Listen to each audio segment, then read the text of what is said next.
Uma questão? Doutor, tem que carregar, por favor, aí, exato, para todos o ouvirmos bem. Já está, obrigada. É o seguinte, eu tenho uma secretária, e ela está lá a trabalhar, e eu estou ao lado também a trabalhar, e às vezes tenho que atender clientes. Ela pode ouvir a conversa que eu tenho com esses clientes, ou com esses clientes, ou tem que se ir embora, parar de trabalhar e...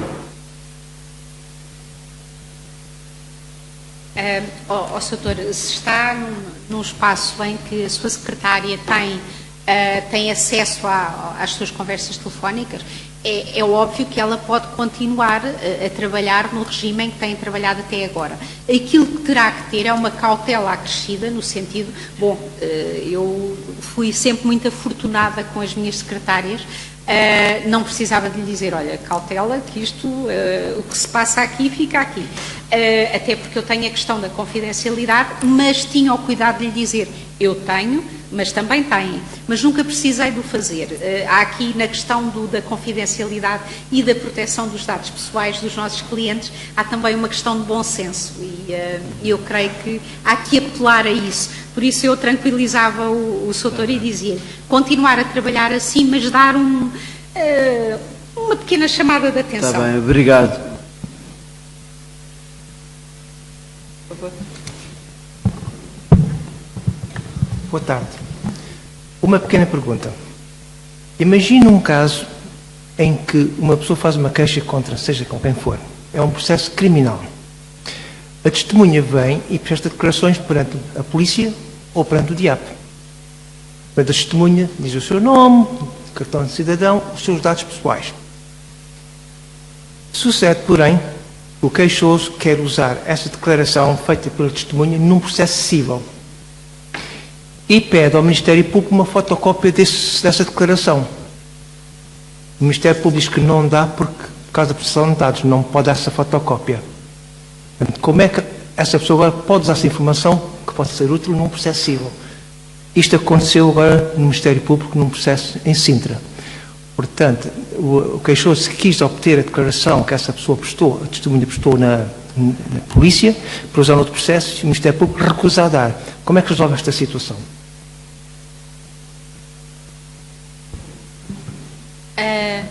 Eu resolveria de uma forma fácil. Faria uma comunicação à Comissão Nacional de Proteção de Dados. Aliás, era algo que já fazia quando precisava de aceder a dados que existiam no sistema, no SIS, o nosso sistema de informação de Schengen. Quando precisava de o fazer, aquilo que eu tratava logo de elaborar era um e-mail ou uma cartinha a pedir à Comissão Nacional de Proteção de Dados que encaminhasse este meu pedido para o SIS. Neste caso, aquilo que eu lhe aconselhava a fazer era recorrer à Comissão Nacional de Proteção de Dados, visto que eu creio que aqui os serviços do Ministério Público estarão talvez com excesso de zelo.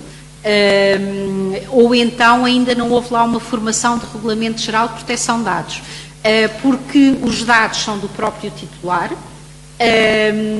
e para além de serem do próprio titular, que os pede, são, obviamente, dentro da política da boa colaboração de justiça entre os tribunais, existem aqui várias razões que até extravasam a questão dos dados pessoais que justificam essa partilha. Mas quando eu tenho alguma situação desse cariz, aquilo que eu faço é imediatamente escrever para o e-mail geral@cnpd.pt, expor a situação e pedir que intercedam nesse sentido.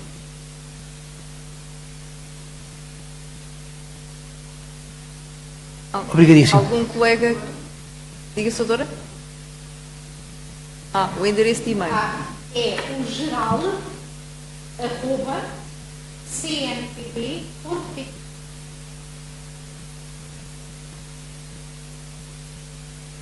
Quem gostaria de colocar... Doutor, faz favor. É uma pergunta muito simples e elementar, mas eu às vezes ando distraído. Já saiu a regulamentação interna a regular alguns aspectos do regulamento ou não? Geral@cnpd.pt Peço desculpa. Nós já tivemos, já foi discutido um projeto de lei, mas foi chumbado. Não passou ainda. Estamos a aguardar a legislação. Pronto. Vai. Tem que ser mesmo discutido em sede parlamentar. E eu, aliás, espero que a Ordem dos Advogados seja ouvida nessa matéria, por várias ordens de razões. Quem gostaria? O senador, faça favor. Boa tarde. Enquanto portanto, a regulamentação na Assembleia da República não for aprovada, a Comissão Nacional de Proteção de Dados não tem poderes de fiscalização, certo? Tem, porque o regulamento é de aplicação imediata e entra imediatamente em vigor, com legislação ou sem legislação. A legislação aqui nós estamos a falar de um regulamento. Se fosse uma diretiva, teríamos ainda aquela clássica, aquela decalagem de tempo, bem, vamos aqui aguardar, isto tem que ser transposto para a ordem jurídica nacional. Aqui não, nós aqui até já, digamos que, passa a expressão, já gozámos de um período extra do que é logo a entrada imediata em vigor. Ou seja, se a Comissão Nacional de Proteção de Dados quiser, pode iniciar já as suas fiscalizações. Creio que não está ainda no seu horizonte nos meses mais próximos. Mas também não tardará muito. Porquê? Porque pela primeira vez vai existir um órgão que, ele próprio, um órgão comunitário, um comitê, mais precisamente, que vai fiscalizar as comissões e agências de proteção de dados de cada um dos países. Ou seja, não será já as autoridades reguladoras, peço desculpa, as entidades que eram reguladoras e passam a controladoras, no fundo, a auditarem-se a si próprias, mas haverá como que uma auditoria por parte deste comitê. Portanto, enquanto não tivermos esta legislação, que é muito necessária para esclarecer, nomeadamente até no que se refere a nós advogados, e outros aspectos bastante importantes, enquanto não tivermos esta legislação, o regulamento já está a ser aplicável. Aliás, ele é aplicável, até, sinceramente, na minha ótica, ele já era aplicável desde o dia 25 de maio de 2016. Aliás, do dia 4 de maio de 2016 foi quando ele foi publicado. Portanto, agora então não temos mesmo como fugir. Obrigado. Algum colega que queira colocar? Doutora, faça favor.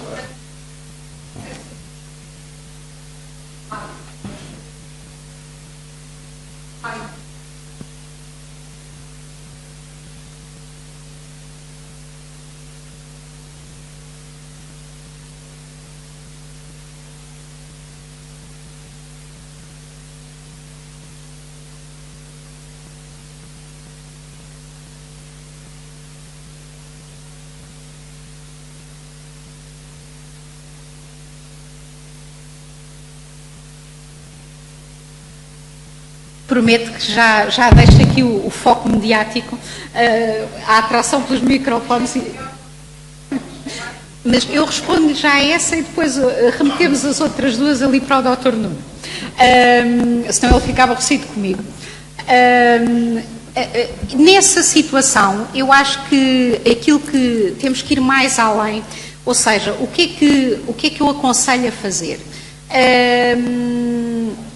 Todos nós hoje em dia, ou pelo menos isso acontece-me, quando me pedem um trabalho, pedem-me logo um orçamento. Um orçamento, seja pequenino, seja grande, o que for.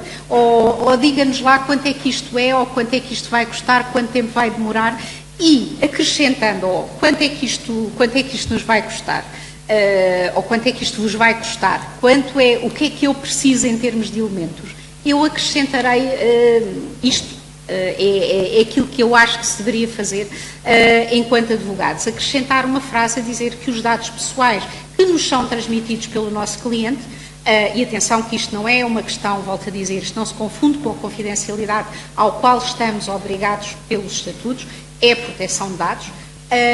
Aquilo que eu diria nesta frase simples é que os dados pessoais que são transmitidos pelo cliente serão utilizados única e exclusivamente para a finalidade para a qual os solicitei. E assim, pronto, deixava já esclarecido.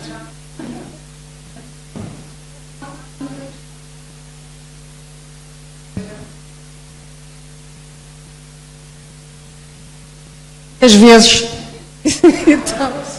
citam a documentação da empresa, bem como dos funcionários de uma empresa que tem técnicos, citam muito a documentação dos funcionários, então, são empresas públicas, não podem entrar qualquer coisa.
Eu também não gosto de microfones, falo alto, mas essa informação essa informação que tem que prestar, esses dados que tem que transmitir, é para cumprimento de alguma obrigação legal? Não, é uma obrigação contratual. Pronto. Então o que deve haver é por parte do seu cliente a contratualização da obrigação de ele, cliente, obter os consentimentos necessários ao cumprimento da obrigação contratual. Ou seja, se eu tenho um contrato com uma empresa, ao abrigo desse contrato, prestação de serviços, presumo por serviços jurídicos, não é? Não? Então... Deixe-me só, peço desculpa, é que eu acabei de tratar de um assunto desses. Eu acho que sei o que é que quer em específico e depois já passava a palavra ao Nuno. Na questão de... Coloca-se muitas vezes na questão de obras e na questão de obras públicas, pronto, era isso, não era? Pronto, a questão da identificação dos funcionários que vão para a obra. E depois aquela questão odiosa que é, mas eu agora tenho que fazer isto sempre? Esta é a primeira questão odiosa. Segunda questão odiosa, eu tenho que andar atrás dos funcionários sempre? E a terceira que é, então eu dou este par de botas e não me dão um par de botas nenhum, é que eu também gosto dessa expressão. Aqui tem que haver, também lhe digo 3 coisas. Primeiro, eu entendi que se deve dar, sobretudo porque aqui há uma questão de segurança que se sobrepõe muitas das vezes à questão da privacidade. É claro que peço o consentimento aos colaboradores, muitas das vezes porque esse consentimento tem inclusivamente que levar, além de uma série de dados sensíveis, tem que levar a sua própria fotografia, que é ela própria um dado pessoal sensível. Então, aquilo que eu faço, regra geral, quando são sempre os mesmos funcionários a serem alocados a uma determinada obra ou a fazerem uma determinada instalação, como está contratualizada essa prestação de serviços, dizer, olha, vocês querem esses dados para a obra tal, pronto, vai a equipa do costume, e a equipa do costume são estes senhores, pronto. E ficamos, pelo menos durante 6, 7 meses, com o problema resolvido. Em casos de férias, substituição de alguém, nós estamos obrigados a recolher um novo consentimento e a enviar também os dados para a entidade com quem temos esta contratualização. O que é que mas isto é aquilo que eu lhe aconselho também a fazer, o que é que eu pedi também? Que isto tivesse um efeito boomerang, ou seja, eu mando os dados, Eu tenho como dizia o Dr. Nuno muito bem, esta preocupação de obter o consentimento dos meus colaboradores. Eu já tratei disso tudo, eu vou juntar tudo o que pedem, muitas das vezes até os próprios registros criminais. Isto acontece frequentes vezes, a fotografia, se for o caso, mas depois quer da parte da entidade com a qual tem esta contratualização uma responsabilização de que apenas utiliza esses dados para essa finalidade. E isto basta obter um e-mail ou chegarmos mesmo à parte eu gosto da declaração de um contrato específico, pronto. Há pouco perguntava também, então eu tenho que fazer isto sempre? Não, o sempre só se for algo muito excepcional, porque como sabe, neste tipo de obras, e saberá muitíssimo melhor do que eu, neste tipo de obras, regra geral, vão as mesmas equipas. Portanto, por aí temos esta salvaguarda. Quando houver alguma situação excepcional, aí, obviamente, somos obrigados a dizer que não vai o António, vai o Joaquim, pronto, ou vice-versa. Eu acho que era isto que queria saber.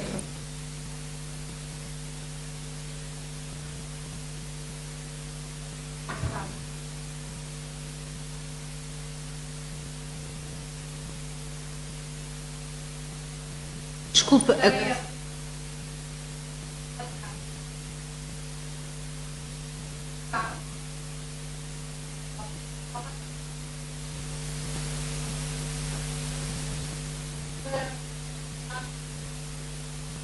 Sim.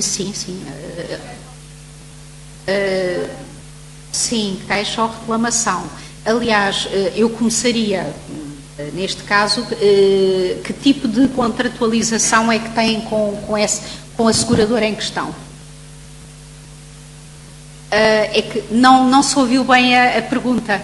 Pedia-lhe, se calhar desta vez é que era mesmo necessário o microfone.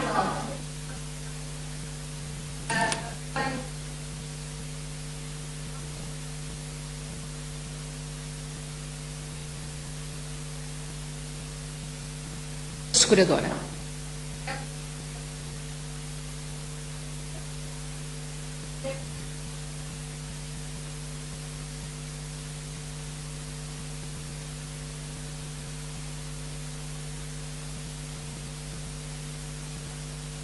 Certo.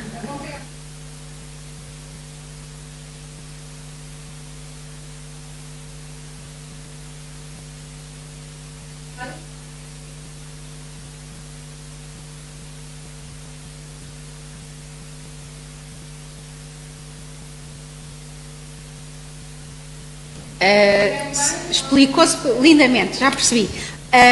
O que eu acho que deve fazer, e não sei se não o terá feito já, é dizer que, e agora que já temos o regulamento, há pouco o nosso colega perguntava, mas isto enquanto não houver legislação nacional, como é que é? Não, agora já temos o regulamento, já está totalmente em vigor. Então vamos invocá-lo. Vamos dizer que, de acordo com não é só para sermos, isto não serve só para sermos inundados com aquelas magníficas epístolas que recebemos via e-mail, a dizer a sua privacidade é determinante para nós, morremos se não nos ceder os seus dados e coisas desse calibre.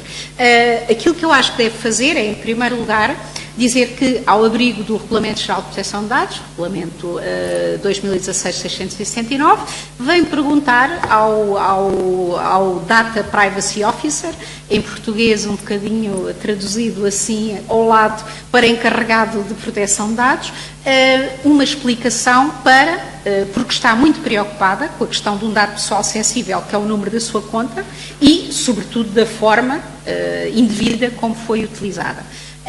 E pede essa interlocução diretamente com o DPO.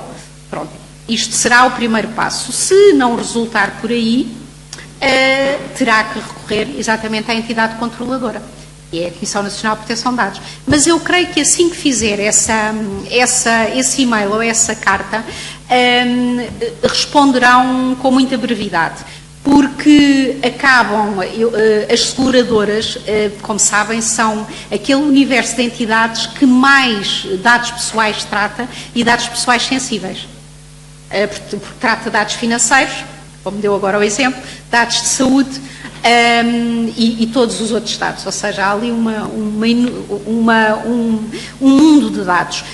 E as seguradoras estão neste momento a apostar muito na sua figura do encarregado de proteção de dados, no seu DPO, na formação do mesmo, e este lá está, é um caso em que eu lhe aconselharia, se me permite, que tomasse essa iniciativa de contactar exatamente o Data Privacy Officer, o DPO da seguradora, lhe enviasse um e-mail e aguardasse a resposta, que por práticas até de boa compliance seguradora deverá vir não mais do que entre 8 a 15 dias. De nada. E peço desculpa porque eu há pouco não tinha entendido a questão. Caros colegas, mais alguma questão queiram colocar? Doutora, faz favor. Tem microfone, sim. Boa tarde. Gostaria de colocar uma questão relativamente ao patrocínio oficioso, porque, portanto, com a elaboração de uma procuração para fins judiciais, no âmbito do mandato forense, há uma justificação, mas no campo do acesso ao direito, nós o que temos é uma nomeação e como é que somos nós que temos que ter o cuidado quando contactamos o nomeado, que vamos levantar-lhe a questão do regulamento, essa informação já lhe vem ser prestada anteriormente por outra entidade. É que eu só recebo a dizer, intento contacto com esta pessoa que ela pretende que dê entrada a uma ação, por exemplo. Em relação ao patrocínio oficioso, aplica-se a mesma regra que em relação ao mandato forense, ou seja, não há uma procuração, a procuração aqui é substituída pela nomeação da ordem dos advogados, isto é aquilo que me parece. O regime é o mesmo, é para um processo judicial, portanto será por uma questão de igualdade. Aquela nomeação é Aquela nomeação será o equivalente à outorga do mandato. Substitui a procuração. É? Exatamente. Para todos os efeitos. Obrigada. Mais alguma questão, doutores? Doutora, faça favor.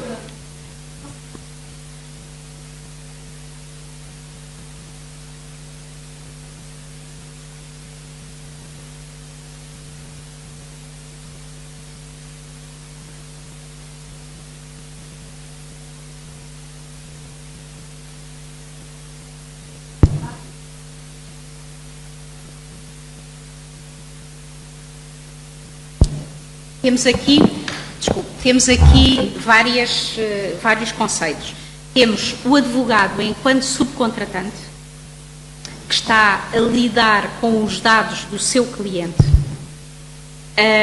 Aí, nesse caso, nós somos subcontratantes e estamos, como subcontratantes, estamos a tratar dos dados do nosso cliente. Ele é o titular dos seus dados. Se for uma pessoa individual. Se for uma pessoa coletiva, é ele o responsável pelo tratamento dos dados pessoais. Porque assim, essa responsabilidade não pode ser passada para nós. Imagina o universo de um grupo de empresas. Temos que fazer esta distinção, é uma distinção entre quem é que nós temos como cliente. Cliente individual ou cliente pessoa coletiva. Só uma questão mais simples. É por isso é que nós temos que garantir que é a empresa que se responsabiliza pela obtenção das autorizações necessárias e devemos fazê-lo contratualmente para salvaguardarmos a nossa posição subcontratante. Se fôssemos nós o responsável pelo tratamento de dados, seríamos nós que tínhamos que obter as autorizações diretamente dos terceiros.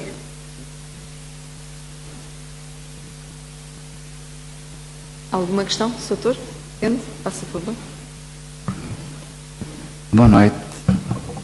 Eu gostaria de colocar uma questão que é genérica, portanto, a todos os servidores de justiça, em especial, portanto, aos advogados, como é evidente, na sua relação com os clientes, na sua relação com os tribunais, no âmbito, efetivamente, de ter o apoio judiciário, portanto, que é um âmbito na qual nós não conseguimos obter da pessoa que assistimos ou que patrocinamos, não conseguimos obter, ou poderíamos obter, mas terá o valor que tem, relativamente à introdução no próprio processo da salvaguarda dos dados da qual nós estamos a manipular, como é evidente, porque quando somos nomeados, portanto, toda a informação já está expressa, portanto, no sistema dos sítios no sistema informático. E nós sabemos que a informática hoje em dia é difícil de salvaguardar, não é? Portanto, é através da pirataria toda que existe. A questão que eu coloco é, quer no âmbito, portanto, do acesso ao direito e da proteção jurídica, relativamente a essa matéria, na qual nós não vamos pedir uma procuração e na qual vamos salvaguardar os dados, em que somos diretamente autorizados, portanto, a manipulá-los ou utilizá-los. Como é que nós podemos ultrapassar essa situação? No fundo, podemos ser indiciariamente responsabilizados pela manipulação desses dados. Neste momento, não há nenhuma norma jurídica, portanto, que evite isso. Como é que nós conseguimos ultrapassar essa situação que se torna uma limitação ou uma partilha de responsabilidade que nós não queremos, como é evidente, relativamente a esta matéria. Por outro lado, na procuração que o cliente nos possa passar, se nós colocarmos lá a questão de que estamos autorizados a manipular, ou portanto a utilizar os dados pessoais, individuais e das matérias que nos são colocadas, por outro lado estamos a afastar o cliente. Não é? Esta é uma pergunta que fica. Quando peço isso ao cliente, o cliente me vai assinar, portanto o critério da confiança fica em causa, ou pelo menos se não fica em causa, fica tremido. Peço desculpa por colocar esta questão, mas são questões candentes que se utilizam na nossa vida dia a dia. Eu diria que não afastamos o cliente. Acho que lhe damos uma segurança acrescida. Mostramos-lhe que estamos conformes com a legislação, isto começando pelo fim das duas questões que colocou. A nossa preocupação com o cumprimento da legislação e depois, como disse muito bem, a confiança advogado-cliente é inafastável, não é? É um valor inafastável. Se eu pedir alguma coisa, entenda-se, algum pedido de consentimento a um cliente, não creio que me questione isso, pela confiança que deposita em mim. E se questionar, eu terei todo o gosto em lhe explicar o porquê. Se ficar absolutamente incomodado por eu lhe dizer que, enfim, que as coisas têm que ser assim, se calhar é a nossa confiança que já está ali um bocadinho beliscada. Agora, eu dava-lhe um exemplo, li no Expresso da semana, deste fim de semana, uma notícia relativamente à questão do branqueamento de capitais, em que dizia, isto para lhe fazer uma comparação do negócio do cliente foge, em que se dizia que a ASAI teria que receber uma relação de compras que sejam efetuadas de montantes superiores a 15 mil euros. E tive uma série de clientes que me perguntaram, então, e como é que é? 15 mil euros, isto é um montante relativamente pequeno para grandes superfícies ou para empresas que tratam com grandes montantes. E eu pensei, bom, o melhor é perguntar à fonte, e perguntei à ASAI. E, de facto, parece que ainda não está a ser assim, mas vai ser assim. Isto para lhe fazer aqui uma comparação, as comparações são sempre odiosas, mas são necessárias. Imagino que é chegar o colega, querer comprar uma televisão, um frigorífico, não é preciso muito mais, e já se foram 15 mil euros, e eu, enquanto comerciante, apresento-lhe um formulário que tem que ser escrupulosamente preenchido, e olha para mim e diz, não, eu só quero comprar uma televisão, pago-lhe e pronto, isto, não quero maçadas destas. Isto não é, ou seja, são aspectos incontornáveis. Por muito aborrecido que seja e por muito aborrecido que e vinha um representante de uma associação de comerciantes que dizia, mas assim liquidam-nos o negócio. Isto, nesta questão de ter que preencher um formulário. Eu acho que aqui na proteção de dados nós sempre somos mais poupados. E se o cliente o questionar, mais do que qualquer outra coisa, aquilo que vai querer é um esclarecimento, uma informação. Não diria que o afaste por aí, aliás, creio até que a confiança será reforçada. Quanto à questão de que o Sr. falava, da questão dos sítios e da vulnerabilidade dos sistemas, e há muitas coisas que não estão na nossa mão, aquilo que eu lhe diria, e depois o Dr. Nuno complementará na questão do patrocínio do acesso ao direito, aquilo que eu lhe diria é o seguinte, por alguma razão o regulamento vem dizer 72 horas após ter tido conhecimento da ocorrência em termos de ataque informático ou de uma má utilização informática. E como diziam no outro dia, um grupo de informáticos bastante bem informados, existem por vezes incidências nos sistemas informáticos que demoram 100 dias a detectar. Ou seja, nós aqui só podemos reportar uma falha que tenhamos conhecimento e que seja da nossa responsabilidade. Ou seja, se for da responsabilidade da plataforma, se nós tivermos tudo feito exatamente como devemos, já temos aí a responsabilidade repartida. Eu não sei se o Nuno quer fechar.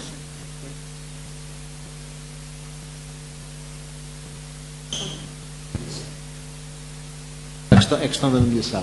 Pois, em relação à questão nós não precisamos de contratualizar nada com o cliente que é nomeado ao líder do Poder Judiciário em matéria de procuração, porque a nomeação, se for para um processo judicial, obviamente, se não estivermos no âmbito da consulta jurídica, enfim, também temos aqui, é o Estado que nos nomeia, através da Ordem dos Advogados, como representantes daquela pessoa. Essa nomeação faz as vezes da procuração. Quando estamos no âmbito de um processo judicial, em regra, a ação que é para intentar, ou de uma contestação, ou de uma defesa em processo penal, estamos no âmbito, a nossa responsabilidade aqui é perfeitamente marginal. O que nós temos de ter cuidado é com os dados que temos no nosso escritório. Aqueles que estão guardados no nosso computador, por via dessa necessidade, ou por via atrás dos dados, aí sim devemos informar, devemos filtrar, devemos securitizar. Mas em matéria de procuração, em matéria de nomeação, a nomeação é quanto basta.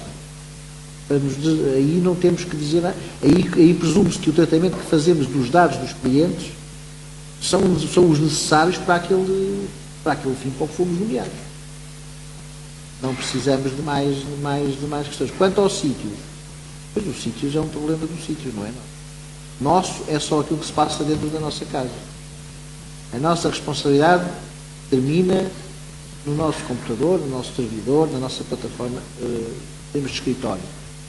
Tudo o que é para além disso é a responsabilidade do Estado, embora no caso dos tribunais, a atividade dos tribunais não está coberta por este tipo de obrigações. Ela tem um regime próprio. Os processos judiciais, nomeadamente a atividade criminal e outros, por plena justificação, não precisamos de obter nem consentimento, nem autorizações, porque temos que ter segurança nos nossos dados e apenas nos dados que guardamos no nosso computador. Portanto, respondendo, não preciso, na minha opinião, não preciso de nenhum contrato com esta pessoa, com este cidadão a quem eu fui nomeado como advogado. Não preciso de fazer mais nenhum contrato. A nomeação é suficiente. Doutor, queria colocar mais uma questão. Bem percebi. Mais uma vez. Eu não vou fazer uma pergunta, mas vou levantar uma questão só para ponderar. Eu sei que o sistema Common Law é diferente do sistema português. Olha, eu fui jurista na África do Sul, estou registrado como comissionado judicial do Tribunal Supremo já quase há 20 anos. Isto é só para falar sobre procurações, que é uma coisa muito interessante, só para ver como é que a África do Sul protege a pessoa que faz a procuração a favor de um advogado. Cá em Portugal dizemos António, fulano tal, casado, residente em tal sítio, número de contribuinte, cartão de cidadão, e damos os dados. E quando apresentamos um processo, a parte contrária recebe e, portanto, realmente tem os nossos dados pessoais. Ora, isto na África do Sul não é permitido. Na África do Sul, eu faço uma procuração em nome do meu advogado, não digo se sou casado, se sou solteiro, qual é a minha intenção. Porquê? Porque o advogado prepara a procuração e essa procuração é assinada não na frente do advogado, que vai ser o seu mandatário, mas é assinado perante que nós chamamos um commission of oaths, que pode ser uma escola da polícia, que pega no cartão de identidade, verifica e diz foi assinado, faz uma declaração e, portanto, quando o advogado tem a procuração, só tem lá o nome do advogado. António Santos Gil ou João, faz no meio o seu advogado te manda tal. E, portanto, quando a parte contrária recebe a procuração, não tem os dados nada pessoais da pessoa.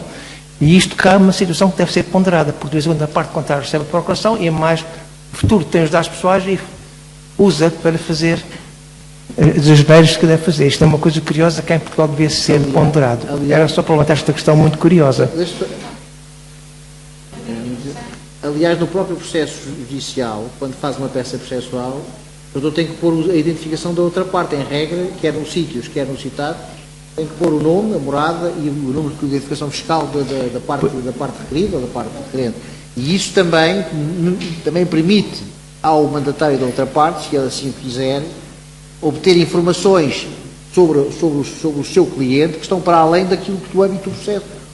Pois, mas desde que eu, na África do Sul, desde que eu faça uma ação, eu vou ter que fazer uma ação contra a FNAC, por exemplo, eu sei a morada, mas eu não tenho que dar a morada, os meus dados, porquê? Porque eu já estou nomeado advogado, portanto, a partir daí toda a correspondência é entre advogado e advogado.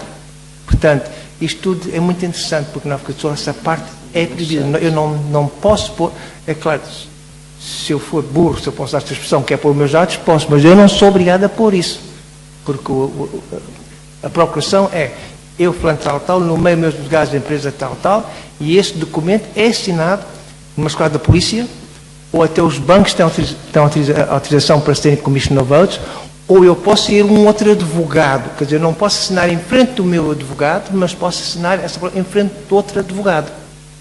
Porque se essa procuração for assinada em frente do meu advogado, essa procuração não tem validade nenhuma. Desta é uma coisa só para ponderar.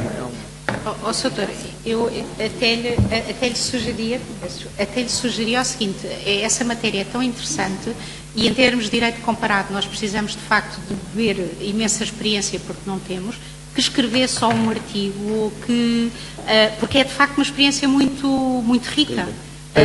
E pode trazer aqui algumas ideias muito para o nosso sistema que está tão carecido delas. Aliás, eu até depois gostaria de falar consigo ou com o Sr. João Massano no fim, só com uma ou duas outras matérias de interesse, porque quem vem de fora e olha para isto, vê situações diferentes muito interessantes.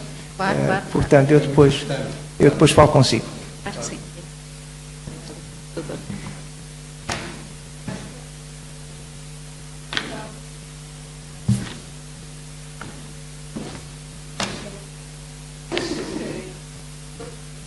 Passaria a palavra ao Dr. João Massano para fazer o encerramento. Não, doutor, faça favor, tem a palavra. Muito obrigado.